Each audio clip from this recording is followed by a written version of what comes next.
Gérard Lebas, Bruno Mazzocchi, tu nous reçois chez toi pour nous présenter un ami qui est un ufologue d'expérience. Est-ce qu'en quelques mots, tu peux présenter Gérard ou Gérard te présenter toi-même? Qu'est-ce qui est le mieux? Alors moi je vais présenter Gérard d'une manière d'un observateur extérieur. Quand j'ai commencé mes investigations sur le dossier OVNI, je me suis dit, bon, il y a des chercheurs, il y a des livres qui sont écrits, et j'ai vu donc la fameuse association revue le Géos International. Et en 77, je me dis, qui c'est ce bonhomme? Et donc, je commande des diapositives, et c'est là où je fais sa connaissance, et où je m'aperçois qu'il y a un travail de base qui a été fait, sans doute en autodidacte, et puis les années plus tard, je comprends que c'est de son propre chef, de sa propre initiative, que Gérard a mis en route toute cette dynamique ufologique, en créant les repas ufologiques, en organisant les premières rencontres européennes de Châlons en Champagne en 2005, hein, Gérard, c'est ça? 2005, oui. Voilà. Et donc un très très gros travail ufologique en France et à l'étranger, avec les États-Unis, l'Amérique du Sud et d'autres pays, puisqu'il était au courant de revues comment dirais-je, qu'on connaît pas beaucoup, comme Standec, oui, que je t'ai fait voir tout à l'heure, voilà, des choses comme ça. Ok. Alors Gérard, tu nous disais tout à l'heure que tu te considérais comme un ufologue à la retraite. Oui. Est-ce que tu peux préciser ce concept? Autrefois, lorsque j'exerçais mon métier, si on peut dire, d'ufologue actif, je faisais continuellement des choses.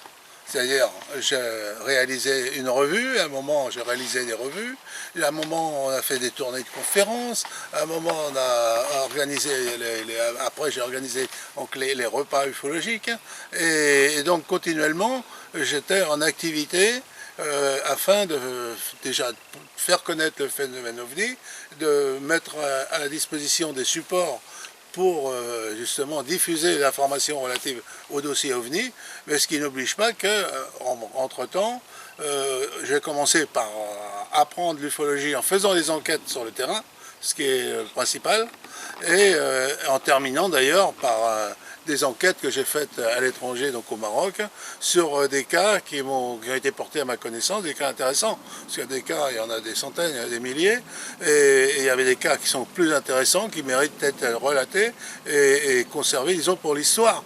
Et c'est ce que j'ai fait sur un certain nombre de cas, lorsque j'étais au Maroc. Et là, c'était ma partie active de l'ufologie. J'ai continuellement fait des activités sur ce dossier. Hein, donc, ça représente 50 ans d'histoire. Vous avez commencé en quelle année? J'ai commencé vers l'âge de 16 ans. Donc, je prenais ma mobilette, j'étais à 70 km de Paris, ma mobilette pour récupérer, aller prendre un train à 30 km qui m'emmenait à Paris.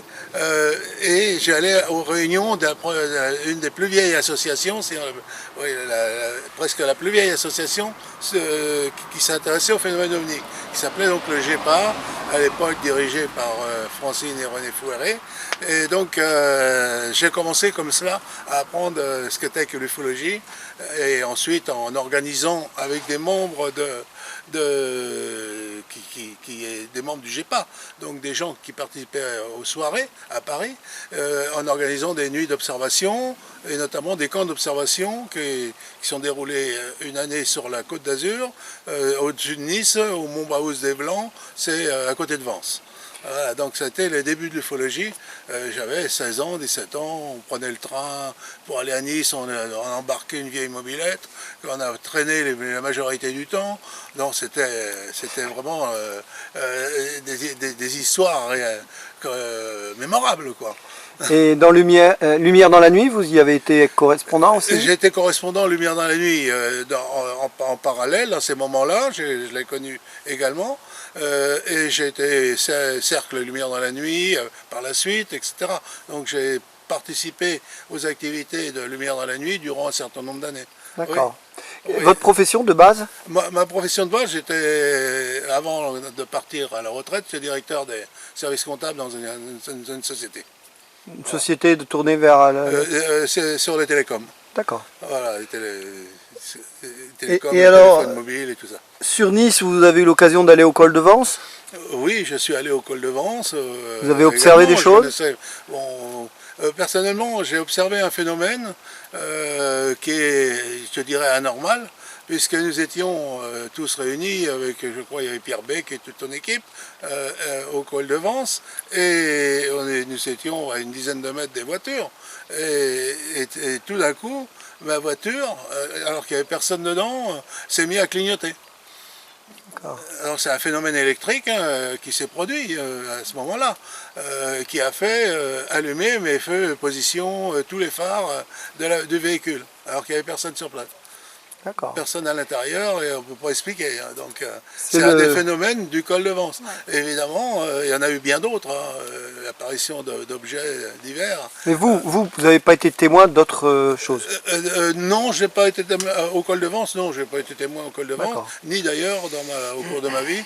Non, j'ai jamais vu d'ovnis, d'objets à basse altitude ou à terre, etc. De choses non identifiables. J'ai jamais eu l'occasion de voir. Donc vous n'avez pas eu ce privilège d'être un témoin direct. Oui, exactement. J'ai jamais eu l'occasion de me retrouver nez à nez avec un véritable ovni, comme les témoins, par milliers, dizaines de milliers, voire centaines de milliers dans le monde, l'ont été. Par contre, vous avez été témoin direct de nombreux témoins. Oui, exactement. Oui, j'ai fait des enquêtes auprès de personnes qui ont... Combien à peu près?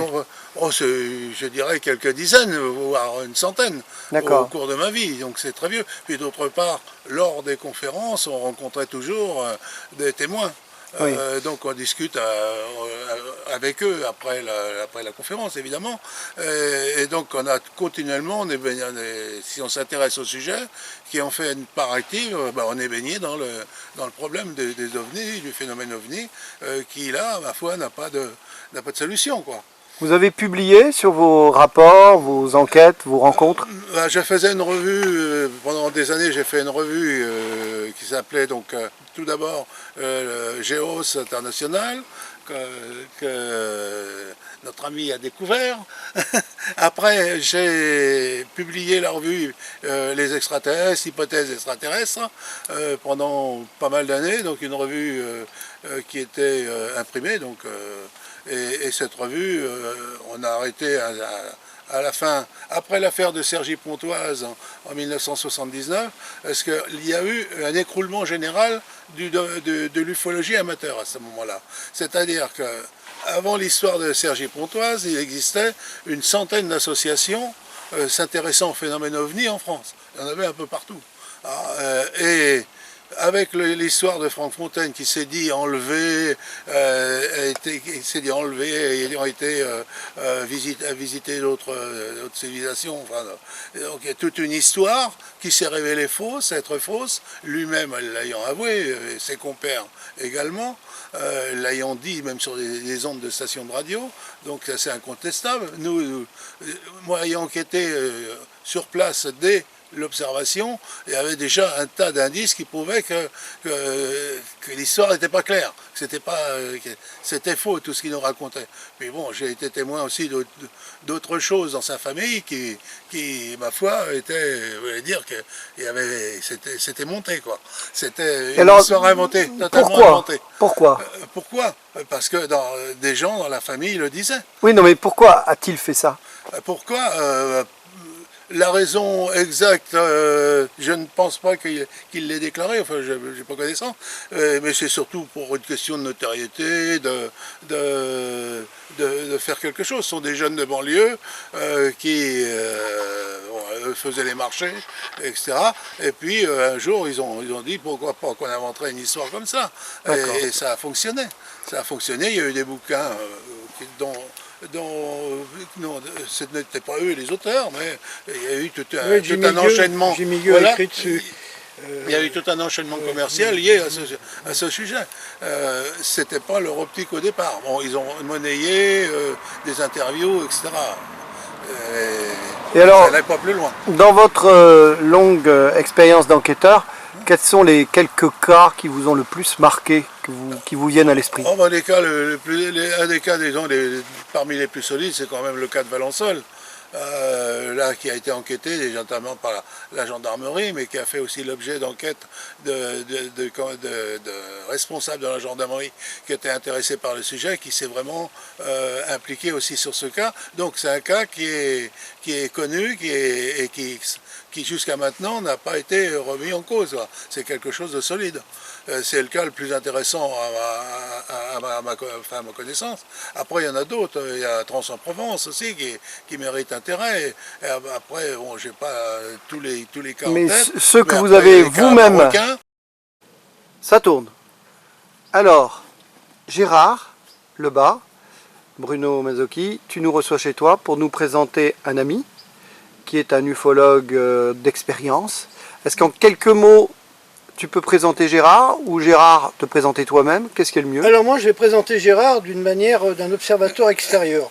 Quand j'ai commencé mes investigations sur le dossier OVNI, je me suis dit, bon, il y a des chercheurs, il y a des livres qui sont écrits, et j'ai vu donc la fameuse association revue le Géos International.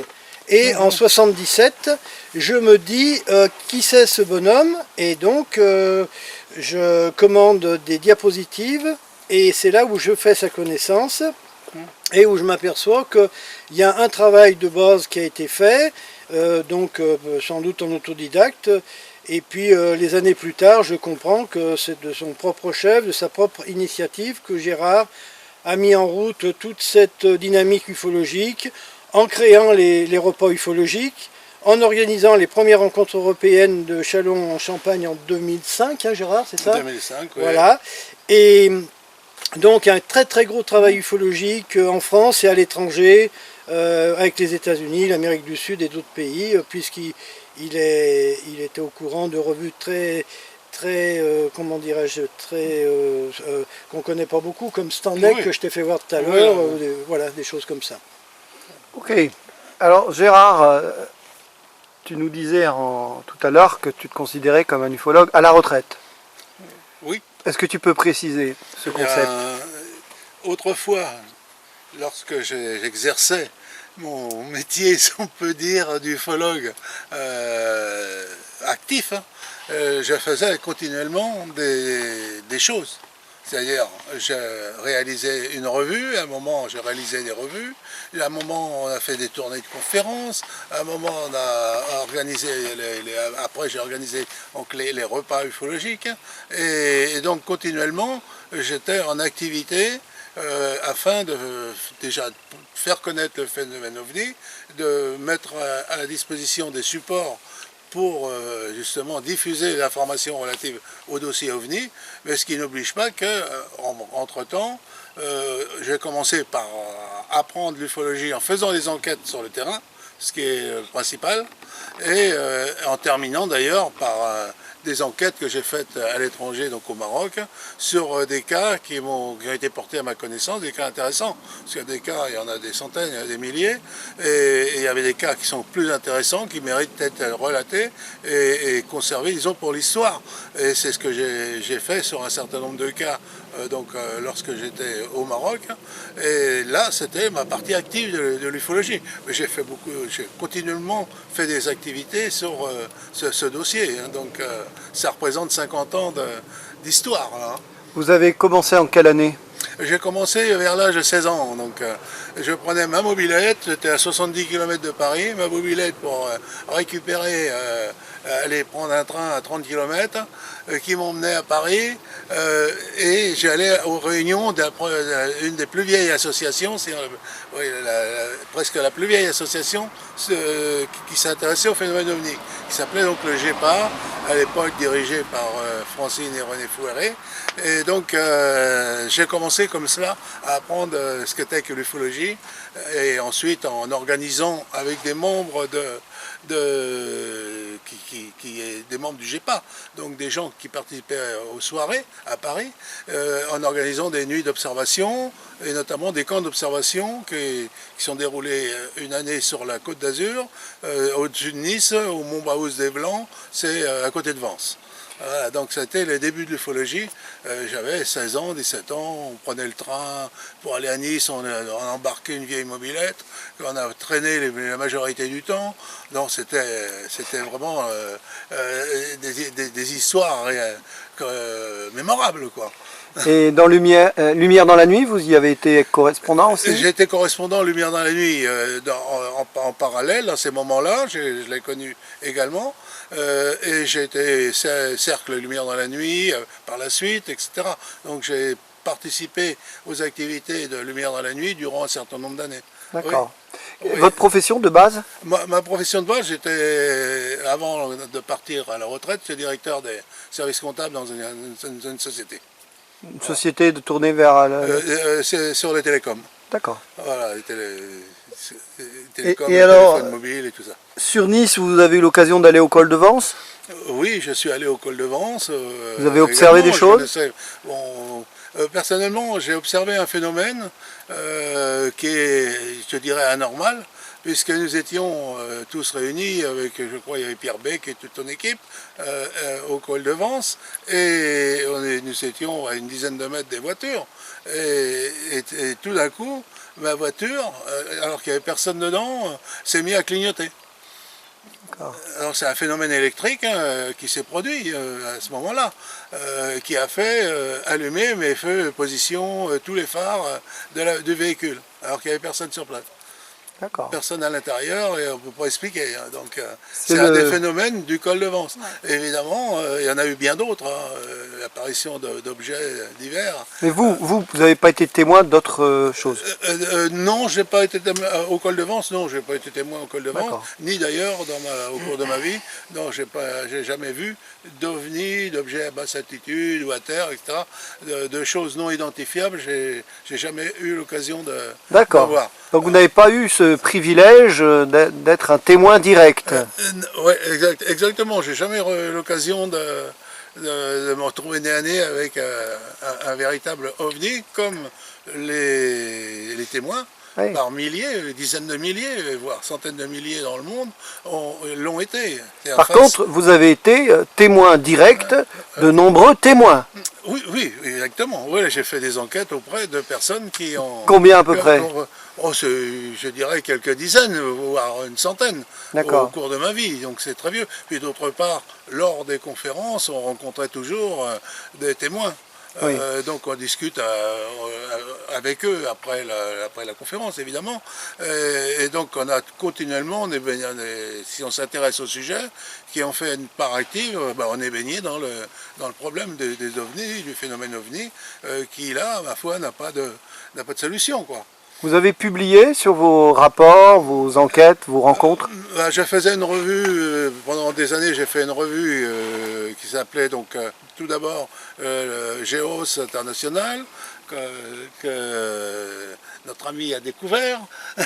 Après j'ai publié la revue Les extraterrestres, hypothèses extraterrestres, pendant pas mal d'années, donc une revue qui était imprimée. Donc, et cette revue, on a arrêté à la fin, après l'affaire de Cergy Pontoise en 1979, parce qu'il y a eu un écroulement général de l'ufologie amateur à ce moment-là. C'est-à-dire qu'avant l'histoire de Cergy Pontoise, il existait une centaine d'associations s'intéressant au phénomène OVNI en France. Il y en avait un peu partout.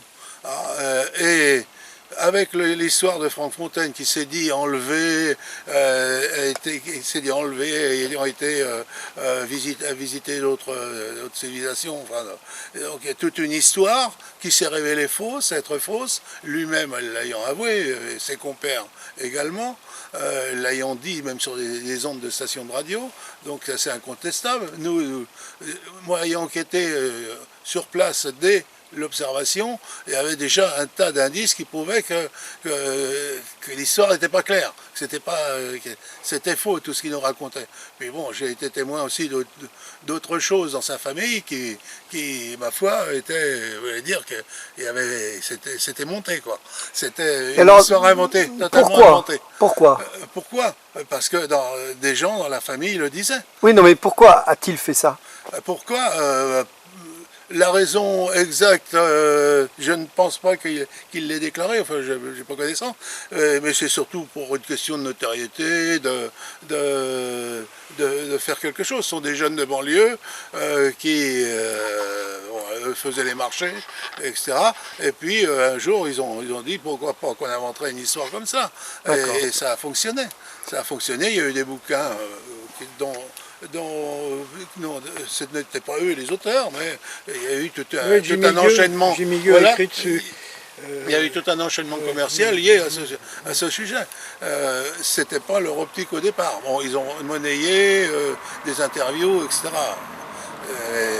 Et alors, ça n'allait pas plus loin. Dans votre longue expérience d'enquêteur, quels sont les quelques cas qui vous ont le plus marqué, qui vous viennent à l'esprit? Un des cas, disons, parmi les plus solides, c'est quand même le cas de Valençol. Là, qui a été enquêté notamment par la gendarmerie, mais qui a fait aussi l'objet d'enquêtes de responsables de la gendarmerie qui étaient intéressés par le sujet, qui s'est vraiment impliqué aussi sur ce cas. Donc c'est un cas qui est connu et qui jusqu'à maintenant n'a pas été remis en cause. C'est quelque chose de solide. C'est le cas le plus intéressant à ma connaissance. Après, il y en a d'autres. Il y a Trans-en-Provence aussi qui mérite intérêt. Et après, bon, j'ai pas tous les cas en tête. Mais ceux que vous avez vous-même... Un certain nombre d'observations, parce que le livre a été fait vers 2013, et moi j'ai bouclé 2015, en 2015, donc sur Internet vous trouvez encore beaucoup plus d'informations. Et le site il sort facilement, c'est OVNI Maroc International, et là vous avez c'est vous qui l'avez créé? Oui, ce site, c'est vous l'avez créé? Oui, là c'est un blog, c'est pas un site proprement dit. Et on retrouve de nombreuses pages avec toutes les observations que je connaissais. Vous avez voyagé de par le monde? Oui, je suis allé un peu partout. Et vous avez enquêté en d'autres endroits? Par contre, non, je n'ai pas enquêté. J'ai voyagé à titre personnel, je veux dire. Mais au niveau enquête sur le phénomène OVNI, je n'ai pas enquêté autre part en France et au Maroc. Et au Maroc. Je suis au Portugal depuis presque 10 ans, et là-bas, bon, il y a le problème de la langue, et donc je n'enquête pas sur place là-bas. D'autre part, il existe un certain nombre Vous coupez parce que là, du coup, on l'entend. On va reprendre. Il existe un certain... On reprend juste avant, parce que si je fais un montage, là, je vais reposer ma question. Vous êtes au Portugal actuellement? Et vous avez enquêté sur le Portugal? Non, au niveau du Portugal, non, je n'ai pas fait d'enquête sur place, c'est le problème de la langue. Je ne parle pas le portugais, hein, donc ça serait difficile. Puis d'autre part, il existe au Portugal un certain nombre de groupements, il y a des gens qui s'intéressent au phénomène OVNI, donc il n'y a pas de raison non plus d'enquêter sur place. Ce qui n'était pas le cas au Maroc. Au Maroc, il n'y a pas de groupe, le phénomène OVNI, je veux dire, les gens connaissent par la télévision française. Même la presse marocaine ne parle rarement d'OVNI. Et d'autre part, il m'est arrivé à 2 reprises d'avoir des contacts avec des journaux marocains, ou des magazines, et rendez-vous tout prévu, annulé à la dernière minute. Donc on peut imaginer qu'il y a des instructions de façon à ne pas publier d'informations sur le sujet. C'est un sujet sensible, donc on ne s'y intéresse pas, on n'en parle pas publiquement.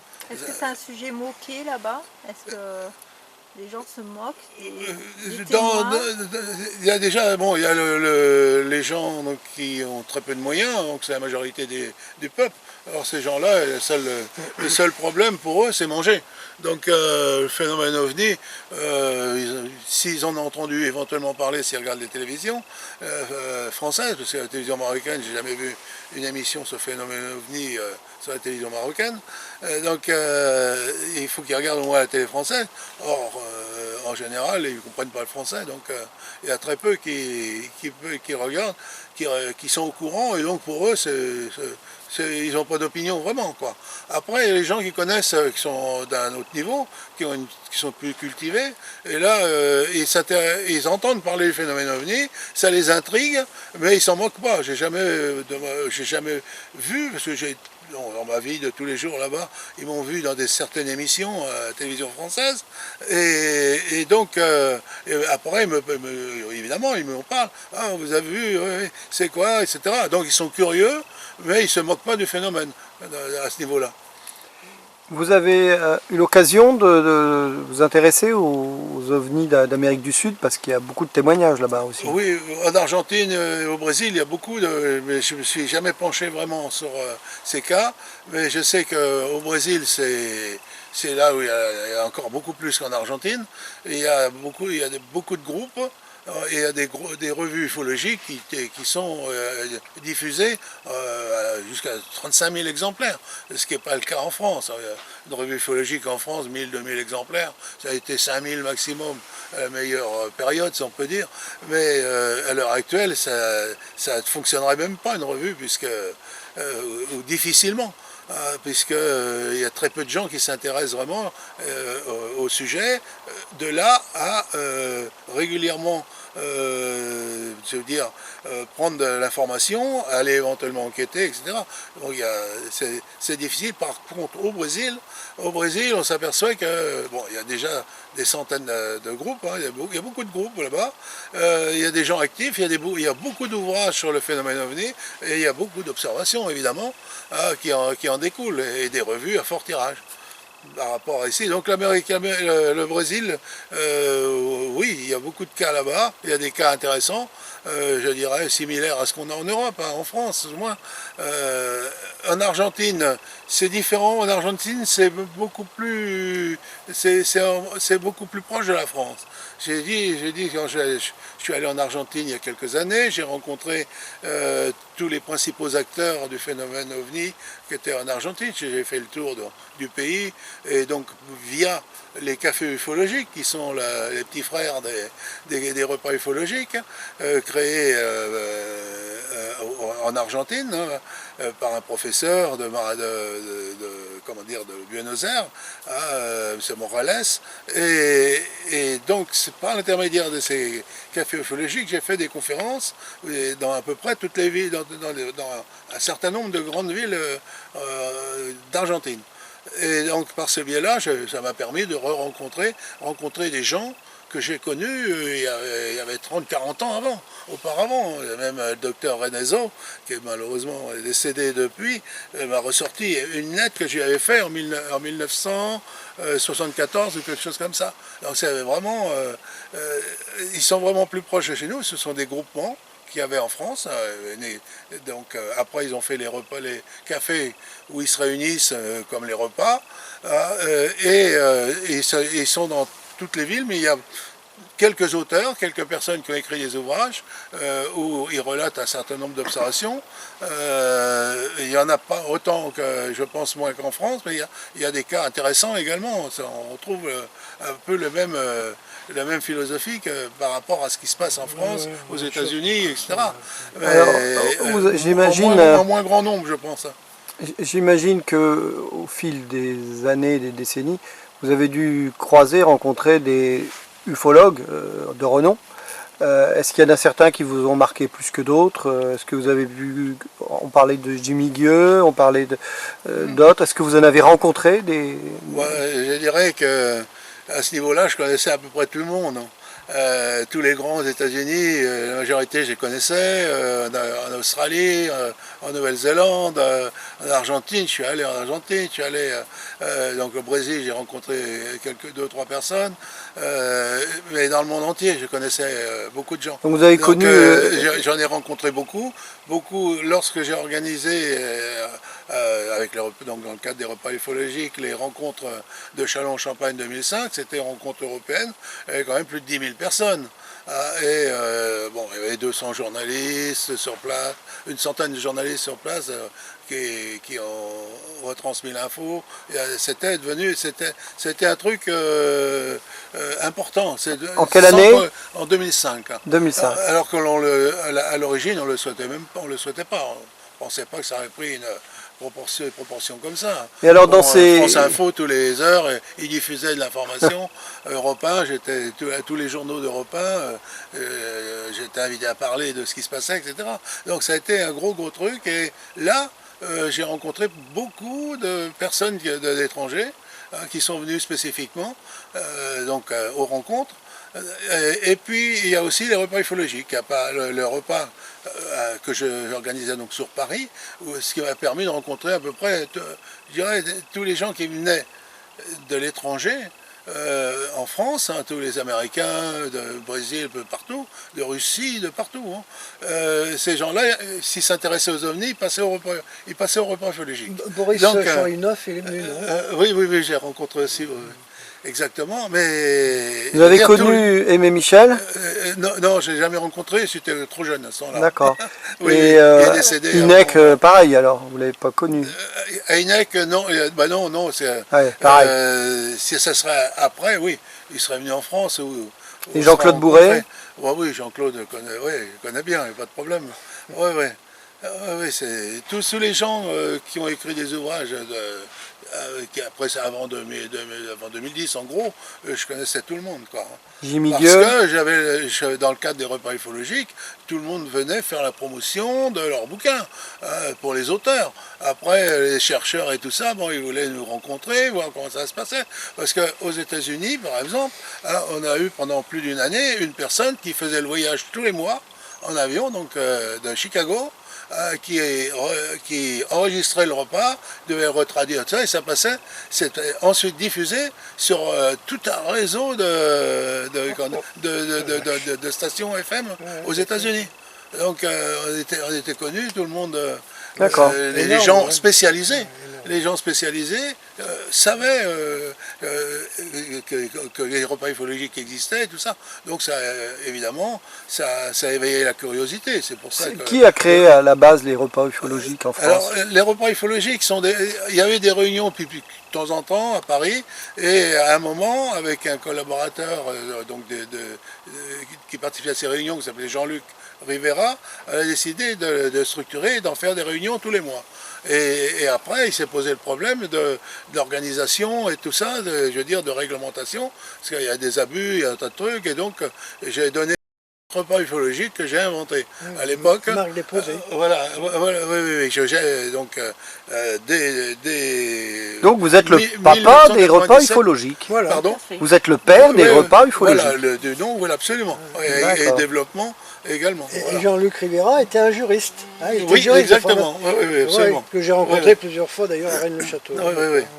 Oui, c'est aussi un excellent ufologue qui a eu l'occasion aussi de naviguer un peu dans le monde entier et puis de s'intéresser au même Il avait fait la revue Fortéenne. Oui. J'avais participé au début de la création en tant que membre bienfaiteur avec le copain, on avait mis de la monnaie. Ah oui, parce que c'était tout nouveau. Il fallait lancer, voilà. Il fallait lancer. Voilà comment ça s'est passé. À ce niveau-là, en création des repas, pour les Folies, c'est devenu important parce que je connaissais beaucoup de monde déjà avant, depuis toujours, puisque j'ai commencé moi, dans les années, à l'âge de 16 ans, donc dans les années 70, donc, même avant, hein, 67, 68, comme ça. Et donc, évidemment que là, il y a toute une antériorité. Et donc, j'ai bénéficié de tout cela. Par la suite, c'est des gens qui sont venus, qui venaient en France, bon, ils passaient au repas, ils donnaient une conférence en même temps, etc. Donc ça faisait des mouvements, et d'autre part, surtout, on avait... ce sont des gens... Je vais chercher les pizzas. Hein. Ce sont des gens qui étaient aux quatre coins du monde, qui avaient l'occasion de parler en France et d'évoquer le sujet. Alors on avait des traducteurs, hein. Il y a des gens qui parlaient l'anglais, d'autres l'espagnol ou le portugais, mais surtout l'espagnol qu'on avait à faire, et on avait des traducteurs. Alors, Christian Comtesse me disait qu'il y a eu un moment, 79 repas ufologiques en France. Non, jamais. C'est ce qu'il m'a dit. Oui, il y a des vieux, ceux qui n'existent pas, oui. Non, mais des structures dans toute la France. Non, qui existent, qui ont fonctionné, qui fonctionnaient réellement, il n'y a jamais eu autant que ça. Non, il y a une vingtaine de repas ufologiques qui fonctionnaient vraiment. Qui Je dis, fonctionnaient. moi, tel que je structurais les repas, le repas qui faisait plus de réunions, il n'existait plus. Oui. Et je ne laissais pas dans des listes interminables Ouais. où vous téléphonez et il n'y a jamais personne, Oui. puisque ça n'existe plus. Donc, Oui. à mon époque, moi, les repas, il y en a eu jusqu'à, je crois, 21. Hein. Et 21 ou 22 dans ces eaux-là et pas après. D'accord. Mais ce sont des repas qui fonctionnaient. Si le repas ne fonctionnait pas, il était éliminé. S'il ne respectait pas le règlement, on mettait en garde gentiment, évidemment, c'est tout est bénévole, donc c'est logique que l'on soit arrangeant, et à partir de ce moment-là, on trouvait une solution, soit il Dans les, prenait, et puis dans les personnalités que vous avez rencontrées, est-ce qu'il y en a qui vous ont plus marqué que d'autres? Je parle des ufologues. Par exemple, est-ce que vous avez connu Éric Zurcher? Éric Zurcher, oui, j'ai rencontré, oui, notamment. Il m'a pas, bon, il est auteur, il a fait un ouvrage, il est sourniste, et il s'intéresse depuis longtemps au phénomène OVNI. Je l'ai connu, je sais pas, j'avais une trentaine d'années peut-être, hein, peut-être avant même. D'accord. Et donc après il a fait des enquêtes certainement sur place. J'ai pas suivi tout ce qu'il a fait en détail, mais il a fait le principal, il a fait un ouvrage qui contient un catalogue d'observations intéressantes aussi, oui. Qui fait référence. Oui, lui, il est plutôt Oui. spécialisé par rapport au RR3. Oui, c'est ça même, oui, c'est l'observation d'objets à terre ou rapprochés, voilà. Oui, oui. Avec entité. Avec ouais. entité éventuellement, voilà. Ce sont des cas les plus intéressants. Ce sont les cas les plus intéressants.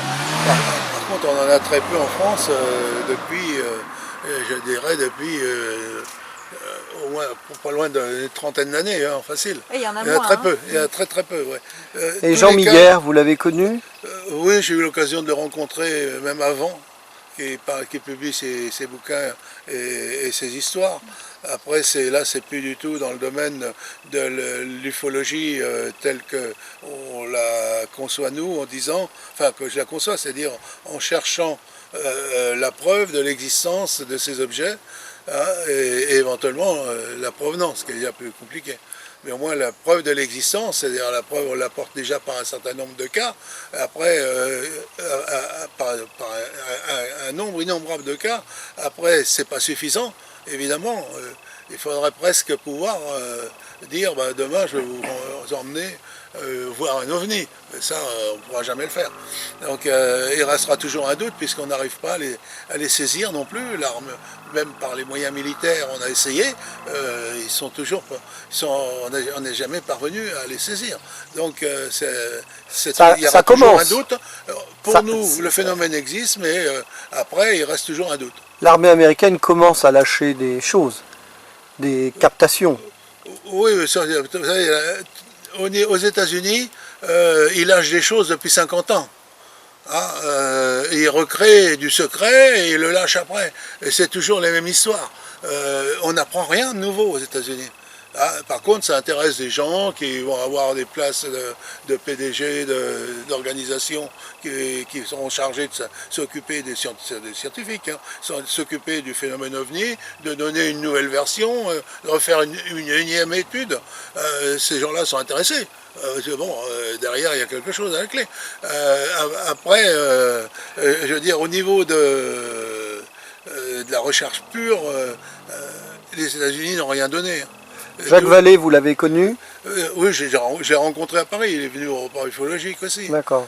Donc au repas de Paris, non, j'ai rencontré à peu près tout le monde, puisque qu'est-ce que vous les pensez repas étaient connus, et donc à partir de ce moment-là, je veux dire, tout le monde prend contact. Hein. Oui. Qu'est-ce que vous pensez du GEPAN? Alors le GEPAN, c'est une organisation officielle qui a une ligne de conduite, qui siège au sein du CNES, hein, qui est sous contrôle d'ailleurs du CNES et d'un comité. Et le GEPAN travaille à une mission qui est bien structurée, c'est-à-dire bien définie, et il ne va pas plus loin. Toutes les observations qui lui sont confiées, soit elles sont suffisantes pour faire une enquête, et il y a suffisamment d'informations, ou soit il n'y a pas d'informations, donc elle est aussi classée. Alors dans les cas, effectivement, dans les cas où il y a suffisamment d'informations, il y a une enquête, et ils essaient de déterminer si s'il ne s'agit pas d'un phénomène naturel. Dans une grande majorité des cas, ils ont déterminé qu'il s'agit d'un phénomène naturel, mais je crois environ 15% des cas où il n'y a pas de solution. Donc après, c'est un classement qui est propre à eux, et c'est suivant les observations qu'ils reçoivent, je crois du public, mais surtout de la gendarmerie. Vous êtes modéré dans votre propos sur le GEPAN, parce que Oui, si on écoute Jean-Gabriel Grélé, par exemple, qui a beaucoup de mal à prononcer le mot GEPAN dans sa bouche, parce qu'il n'en pense pas du tout du bien. Oui, mais je veux Pour lui, dire, c'est un outil de l'omerta, un outil d'État de l'omerta. vous savez, moi j'ai été ami avec les directeurs du GEPAN. Lequel Jacques Patnet, par exemple, on a fait un groupe ensemble. Et je peux vous dire que lui-même nous dit non, je suis allé un peu partout, l'armée de l'air est partout. Il y a pas, ils nous cachent rien, ils n'ont rien, plus rien. Donc c'est une façon de cacher. Le GEPAN, lui, il travaille suivant la mission parce qu'il est encadré, qu'il a été confié et défini. Et après, je veux dire, ce qu'ils font, je veux dire, on peut le juger, évidemment. On peut dire, effectivement, c'est pas suffisant. Mais ce qu'on leur donne, c'est visible. Hein. C'est apporté, c'est sur les sites internet même après. Donc c'est vraiment des trucs qui sont pas intéressants. Or moi, quand j'ai arrêté de m'occuper du phénomène OVNI, on s'aperçoit que la grande majorité des observations récentes ne sont pas d'un grand intérêt. Je veux dire, ce ne sont pas des observations d'objets à terre avec des êtres aux abords, etc. Pour ce qui est de la France, c'est au moins. Et les vieux cas, j'ai eu la même problématique au Maroc, les vieux cas, avec des êtres ou des objets vraiment à terre, ils sont anciens. Ils ont 20 ans, 30 ans, enfin maintenant 40 maintenant, jusqu'à 40 ans. C'est des vieux cas. Et des cas récents, j'en ai pas trouvé. Et en France, on n'en trouve pas. Le plus ancien cas au Maroc, il date de quel Le plus ancien? Ouais. Oh, je crois au début du siècle, il y a eu des cas qu'on a relevés. Il y a des cas très anciens, pendant la guerre, après la guerre. J'ai même retrouvé un témoin aussi d'une observation juste à la fin de la guerre. Laquelle? C'est sur Casablanca. Mais la Seconde Guerre? Oui, Seconde Guerre mondiale, voilà, oui. Oui, c'était donc sur Casablanca, je crois qu'ils étaient en permission, ils étaient en jeep, ils étaient plusieurs, en direction dans la campagne, proche de Casa, et ils ont observé un objet aussi dans le lointain, à terre, et qui s'est envolé après, et qui ne pouvait pas être quelque chose de connu, etc. Surtout, ils avaient l'habitude de ce qu'était un avion, etc. Et existait. Donc des cas on en retrouve, mais des anciens, oui, mais des cas intéressants nouveaux, comme en France, on a le même problème que le GEPAN. Si le GEPAN, demain, on lui présente un cas avec une observation d'un objet à terre, hein, l'endroit où l'objet atterrit, qu'est-ce qu'il va faire? Il va déléguer tout de suite des équipes, des gens, des spécialistes, des scientifiques de différentes formations pour prélever des échantillons et de façon à travailler sur le dossier. Et ils n'en ont pas, ils en ont eu. Il y a eu Marlien, il y a eu Trans en Provence, il y a eu quelques cas avec des objets à terre, tout au moins des traces. Donc s'il y a maintenant, oui, ils le feront sûrement. Ils le feront. Mais moi, connaissant comment ils ont travaillé, enfin, ces dernières années, je ne connais plus les derniers patrons. Ça change tous les 2-3 ans, hein, puisqu'ils mettent que des gens pas de la retraite. Hein. Et donc, j'ai connu Velasco, j'ai connu Patnet, j'ai connu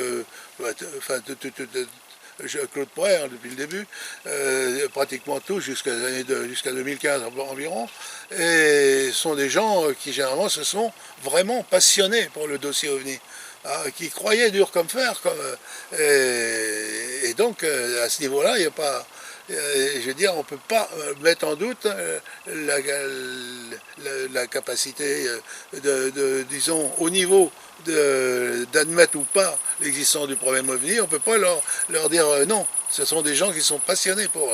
Il y a Passot qui a travaillé comme un fou sur beaucoup de projets d'ailleurs relatifs au phénomène OVNI, comment dire, a mis au point divers appareils pour reconstituer les observations, etc. Donc ces gens-là ont fait du boulot. Je connais, c'est différent. Vous avez parlé de Châlons, les rencontres ufologiques de Châlons sur Marne, ça? De Châlons, Champagne, oui. Champagne. Oui. C'est à ces rencontres-là qu'assistait, il me semble, Roro, Robert Lortal. C'est possible qu'il soit venu, je ne me souviens plus. Oui. Vous l'avez rencontré vous-même, Robert Lortal? Je ne me souviens plus si je l'ai rencontré. D'accord. Non, je connais son histoire depuis le début. Vous avez connu Georges Metz? Par Georges Metz qui habitait à côté, qui habitait Paris, quoi. Donc il faisait des vidéos au repas ufologique tous les mois, et donc on se connaissait très très bien. Possible qu'il soit venu à Paris lorsqu'il était, enfin lorsque j'étais là-bas, mais je me souviens pas. C'est un cas particulier, donc. Aussi. Et donc trouver des éléments au niveau preuve scientifique dans de tels cas, on ne peut pas. Là aujourd'hui vous êtes sur Rosières en Ardèche. Vous avez entendu parler du triangle de la Burle. Oui, mais vous en pensez quoi? Je ne suis pas vraiment spécialisé et surtout, bon, à mon époque, c'est-à-dire moi j'ai quand même arrêté plutôt vers 2015, hein, on en parlait très peu. Donc je ne suis pas du tout au courant des dernières informations, je n'ai pas lu les derniers ouvrages donc, sur le sujet, et là je peux pas donner un avis, c'est sûr. De ce côté-là, je n'ai pas les éléments, j'ai personnellement jamais enquêté sur ce dossier. Vous pourrez bientôt en prendre connaissance si vous le souhaitez, parce qu'on a les éléments réunis. Voilà. Est-ce qu'il y a une question autre qui paraît judicieuse, importante de poser? Quel est votre avis sur le phénomène OVNI? Alors, sur le phénomène OVNI, le problème est là. C'est-à-dire qu'on est face à des observations, on est face à des cas, on est face à des témoins qui ne mentent pas. Des témoins qui décrivent ce qu'ils ont vu, mais à l'heure actuelle, on peut toujours pas dire oui, le phénomène OVNI, on est sûr à 100%, il existe, enfin le phénomène en tant que temps, il existe, ça on peut pas dire le contraire, mais on ne sait pas d'où il vient, qu'est-ce que c'est, etc. On peut pas donner d'explication sur toutes ces observations, et surtout sur l'origine. Il reste encore beaucoup à faire dans le domaine, et je pense qu'effectivement, c'est peut-être pas par ce moyen-là qu'on arrivera, tel qu'on le fait par l'ufologie en France, c'est-à-dire collationner les observations, analyser les observations. On retrouve toujours les mêmes informations. Moi, ça fait 50 ans que je me suis occupé de ça, que j'ai diffusé, enquêté et diffusé beaucoup d'informations sur ce sujet, et je vois que ça n'évolue pas. Par contre, en exobiologie, dans d'autres domaines, où là on avance au niveau des contacts éventuels avec les extraterrestres, on suppose, on part d'une supposition qui évidemment n'est pas prouvée que ces ovnis viendraient d'une autre planète. Or, pour le moment, on n'est pas parvenu à prouver que c'était le cas. Par contre, en exobiologie et dans d'autres domaines, en astrophysique et tout ça, on avance sur la connaissance de notre univers, et à l'heure actuelle, on découvre régulièrement des nouvelles planètes, des planètes similaires à notre Terre qui seraient capables d'abriter la vie. Donc on évolue, on a évolué au niveau aussi des connaissances des propriétés d'un corps, de l'existence de quelque chose, puisque on est arrivé à déterminer qu'il y a une forme de vie vraiment primaire dans des lacs d'acide aux États-Unis. Donc nous, on ne pourrait pas, mais on peut peut-être s'adapter. On est arrivé à déterminer que au fond des océans, dans des sources d'eau chaude qui sont à 1000 degrés ou voire beaucoup plus, la vie existe. Donc c'est des gens qui supportent enfin c'est une forme de vie qui supporte des températures très élevées. Et donc ce qui voudrait dire que si on arrive à être similaire à ces créatures, eh ben, on peut aller sur Vénus sans problème, quoi. Donc le phénomène OVNI en tant que, il y a le problème existe, on a encore beaucoup à faire pour pouvoir définir ce qu'il est et surtout la solution finale, c'est-à-dire est-ce que ce sont des extraterrestres. Alors, je m'excuse, je dois vous couper parce que la batterie va bientôt arriver à la fin. Et puis, je pense qu'on a fait le tour de beaucoup de choses. Puis, comme vous avez un débit très rapide, on a du mal à faire des césures. Qu'est-ce que vous pensez des expériences qui passent par l'hypnose, notamment l'hypnose des personnes qui ont été en contact ou qui se disent avoir été abduquées? C'est les régressions hypnotiques. Oui, ça a été utilisé dans un certain nombre de cas, notamment aussi dans l'affaire de Cergy Pontoise en 1979. Mais est-ce que, je ne suis pas certain, je n'ai pas la solution, je ne connais pas exactement, est-ce que la science accepte comme preuve une telle régression où la personne va se décrire dans un vaisseau extraterrestre, parmi des créatures d'un autre monde, etc. Je ne suis pas certain. Donc il y a certainement dans ce système un risque d'anomalie, mais je le dis à nouveau, je ne suis pas vraiment comment dire, spécialisé dans le domaine. Hein. Okay. Bon, il y a d'autres personnes qui sont sûres que ça veut dire quelque chose, mais encore après quoi? Parce que... Alors Gérard Lebas, une dernière question. Qu'est-ce que pour vous une zone d'anomalie permanente? Et d'abord, est-ce que selon vous, il existe de par le monde des zones d'anomalie permanentes? Il existe effectivement dans certaines régions, le plateau de Valensole, les fusées, etc., enfin les missiles et tout ça, il y a des zones où il y a une concentration importante d'observation. Alors, est-ce que... Après, on peut se poser la question, c'est un petit peu comme lorsqu'on médiatise quelque chose. À partir du moment où vous médiatisez, vous avez sans cesse un tas d'observations, enfin d'éléments nouveaux qui arrivent. Là, dans le cadre du phénomène OVNI, lorsque l'on médiatise vraiment le phénomène OVNI, on trouve des observations nouvelles tous les jours. Or, en temps normal, vous interrogez le public et vous trouverez qu'effectivement, ils ont vu, les gens partout voient régulièrement des phénomènes, disons, insolites pour eux. Après, on peut peut-être les identifier, c'est autre chose. Mais ils sont face à un phénomène insolite.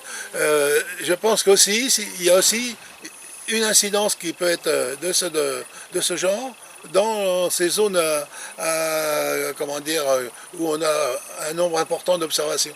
Ça, il faut donc se méfier. Et après, effectivement, il y a de telles concentrations partout dans le monde. Hein.